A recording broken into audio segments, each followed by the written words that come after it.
Italian Prime Minister Giorgia Meloni finds herself in the headlines, especially here in India, quite a lot, but for very, very different reasons.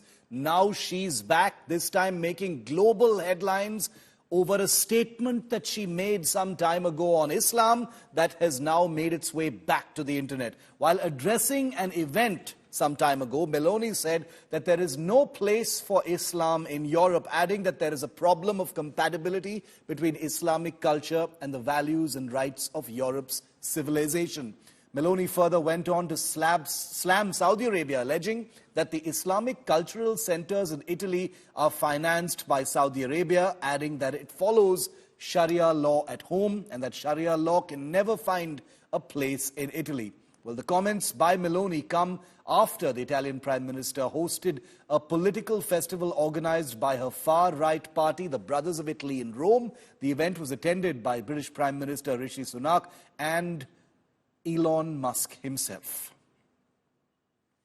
I think there is a problem of compatibility between Islamic culture or a certain interpretation of Islamic culture and the rights and the values of our civilization. It does not escape me that most of the Islamic cultural centers in Italy are financed by Saudi Arabia. Saudi Arabia is a nation that applies Sharia at home, and Sharia means stoning of adultery, death penalty of homosexuality. I believe that these questions need to be asked, which is not to generalize. On Islam, it means raising the problem that there is an ongoing process of Islamization of Europe, which is very distant from the values of our city.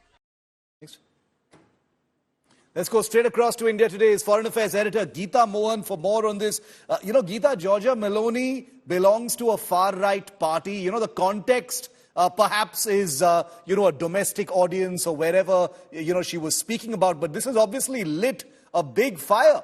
Speaking about Saudi Arabia, talking about Sharia law, actually enunciating that Islamic, culture has no place in Europe. Is this just a domestic story for her, or could there be repercussions? Well, there will be massive repercussions, Shiv. The fact that there's so many layers to this one statement. One is the fact that she's named Saudi Arabia. We've looked at Italy and how they're looking to join this entire economic corridor between Europe, Asia, and West Asia, where Saudi Arabia is going to play a very important role. But look at her engagements in Dubai during COP28. There is a war for power between the UAE and Saudi Arabia in West Asia, and it seems like Giorgia Meloni has taken sides over here.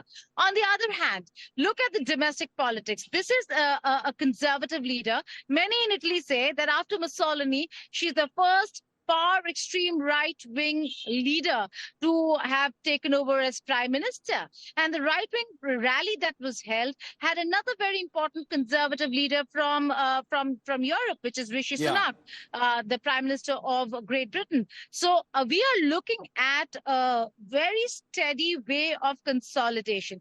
This is Meloni trying to consolidate her position. This is not about diversity, although she spoke about homosexuality, Shiv, but her own party, when it comes to LGBTQ and when it comes to abortion laws, is rather conservative. So over here, it is domestic politics at play, and we have seen in the recent past prayer rooms being shut. Saudi Arabia and the radicalization certainly a concern, and yes, it is a concern when it comes to radicalization and extremists getting hold of certain places and certain quarters and certain narratives in Europe and in Italy. So Giorgia Meloni over here, not just consolidating, but also trying to clearly state her position when it comes to her voters or Europeans, neighboring European nations, so on and so forth. But this, Shiv, certainly will have ramifications when it comes to relations with West Asia. So domestic audiences, but international ramifications. We'll have to see what those are. Not just headlines here in India, as is usually the case with Meloni that we've seen in the recent past. These are global headlines we're talking about. Geeta, thanks very much for that context on this important developing story.